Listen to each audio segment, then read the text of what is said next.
In one of the harshest landscapes on Earth, where life struggles to survive, nature hides an extraordinary illusion.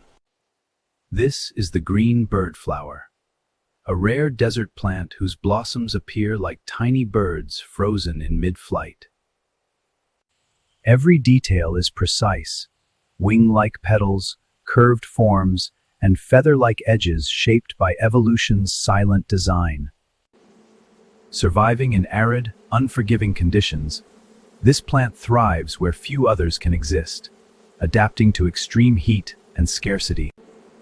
Pollinators are drawn to its shape and color, unknowingly keeping the illusion of living birds alive. In nature, even in the driest places on Earth, beauty still learns how to fly.